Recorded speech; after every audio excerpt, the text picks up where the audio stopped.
Terpujilah Allah yang berkuasa atas hidup orang-orang yang percaya kepadanya. Pada hari ini, Jumat 30 Januari 2026. Para pendengar renungan Oasis Fajar, sebelum lebih lanjut kita mendengarkan pembacaan firman Tuhan, baiklah kita berdoa. Bapa di sorga, kami memuliakan Engkau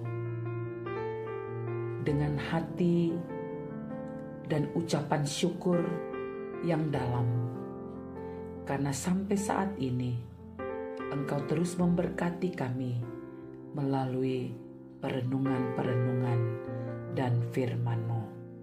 Dalam nama Yesus Kristus kami berdoa. Amin.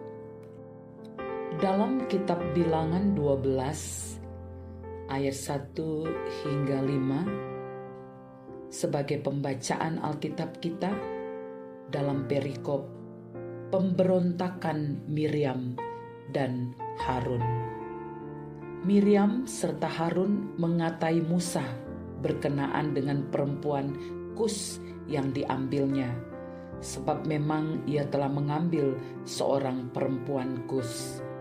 Kata mereka, "Sungguhkah Tuhan berfirman dengan perantaraan Musa saja? Bukankah dengan perantaraan kita juga ia berfirman?" Dan kedengaranlah hal itu kepada Tuhan.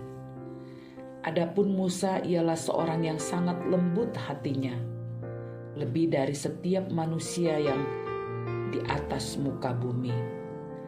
Lalu berfirmanlah Tuhan dengan tiba-tiba kepada Musa, Harun, dan Miriam, "Keluarlah kamu bertiga ke kemah pertemuan." Maka keluarlah mereka bertiga. Lalu turunlah Tuhan dalam tiang awan dan berdiri di pintu kemah itu, lalu memanggil Harun dan Miriam. Maka tampillah mereka keduanya. Hati-hati dengan ucapan. Ini judul renungan kita pada hari ini. Dalam ayat kelima berkata, "Lalu turunlah Tuhan dalam tiang awan dan berdiri di pintu kemah itu, lalu memanggil Harun dan Miriam, maka tampillah mereka keduanya." Saudaraku, ayat yang tertulis dalam penekanan di atas terjadi setelah Harun dan Miriam mengucapkan hal yang negatif tentang Musa.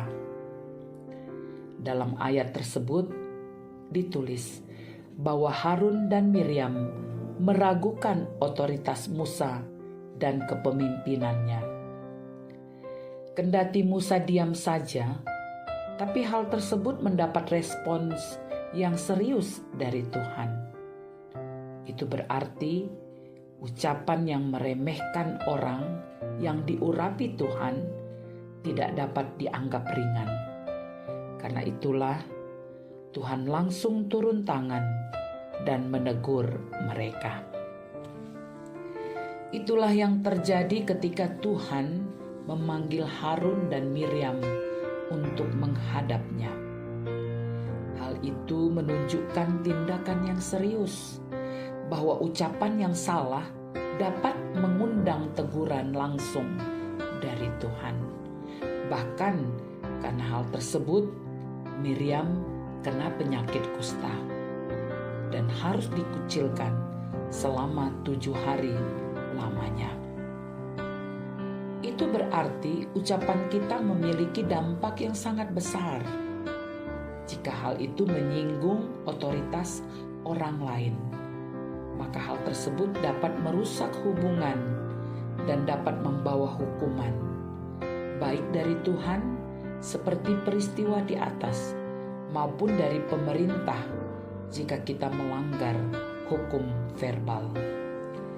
Karena itulah kita perlu berhati-hati dalam berbicara, terutama tentang orang yang dipakai Tuhan, pemimpin rohani atau sesama kita. Tentang hal tersebut, firman Tuhan memberi nasihat kepada kita yang demikian bunyinya. Siapa menjaga mulutnya, memelihara nyawanya.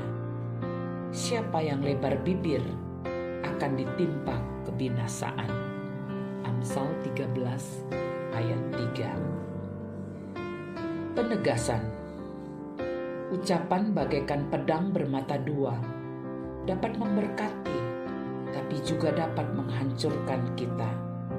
Karena itulah kita harus berhati-hati dan waspada dengan ucapan kita.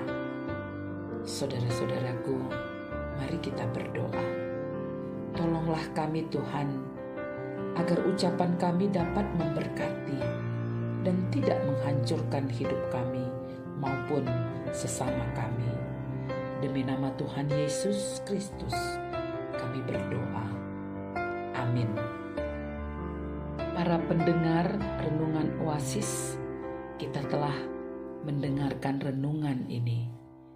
Baiklah kita menjadi pelaku-pelaku firman Allah dalam hidup kita sehari-hari.